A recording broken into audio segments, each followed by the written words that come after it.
Solution to this first or number 0 homework, where we want to do a pull request against this repository. So we look at the instructions, we say you can do this in the GUI. I recommend GitHub Desktop. I changed this sentence. Okay, so let's do it in GitHub Desktop. So in order to do so, we fork the repository first, click top right on this page. So we go there, we click top right, and we make a fork, which means we copy it on GitHub to our own user space. Okay, so it takes a few seconds, then it's here. So now this is my username, and this is the parent repository. Okay, great. Go to the instructions. What does it say? Go to your fork. That's where we are. Now we clone it. If you want to do it in your command line, you would just copy this command and insert it. I would recommend that you do it in the GUI, so let's just do it like this. So, how do we do it in the GUI?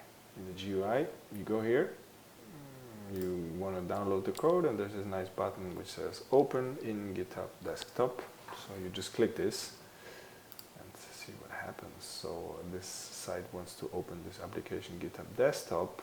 Otherwise, it will ask you if you want to download it. So I already downloaded it. Open link. Alright, so this is GitHub Desktop talking now, and it says you wanted to clone this thing.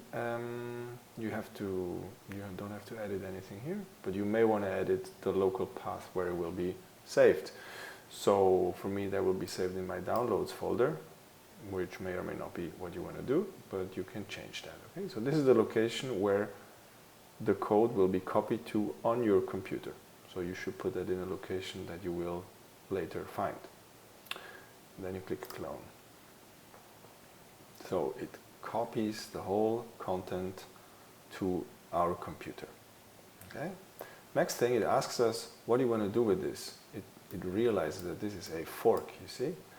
And so, do you want to contribute to the parent project, in which case this should be highlighted, or do you want to use it for your own purposes, in which case this should be highlighted?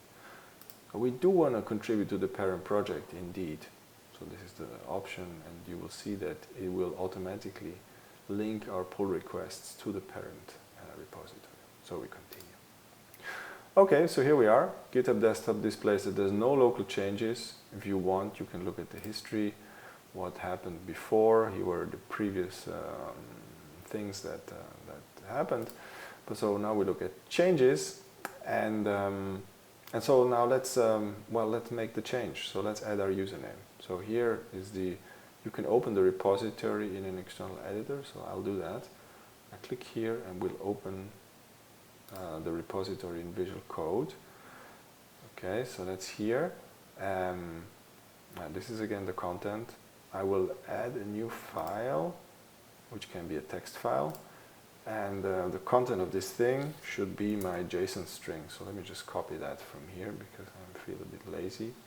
So copy and put it right here and save in the right location. So that has to be in the data folder, fall, and it has to have the correct file name, which is your GitHub username. Okay, so that's my case. Okay, save and close. Don't need the editor anymore, so we get rid of it. Back to GitHub Desktop. What does it say? Oh, there's a change now. So there's this new file, and this is the content of this new file, so we can commit this. And now actually, I'm going to commit this to a new branch.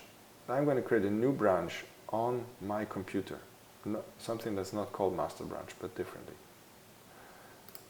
How do I do this? There's this drop-down menu here, and I say new branch, and I can give it a name, and I'll give it the name, let's add my user. That's the name of the new branch.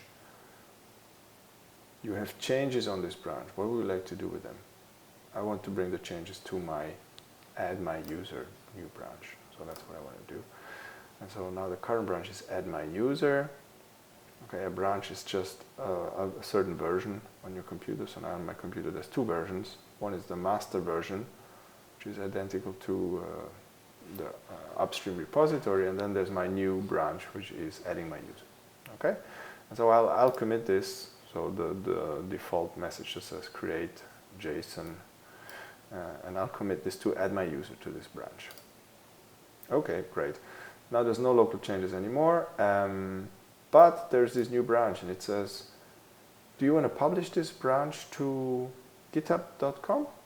So then other people can look at it and work with it? So yes, that's a good idea. So let's publish this. Click here, and it's pushing this to the origin. Next thing it does, it recommends from GitHub Desktop immediately to create a pull request from that new branch to the parent repository.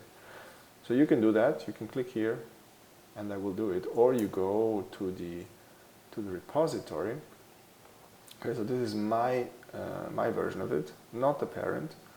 And you see that if you push a different branch, different than master, it immediately recommends you to create a pull request from this. Okay?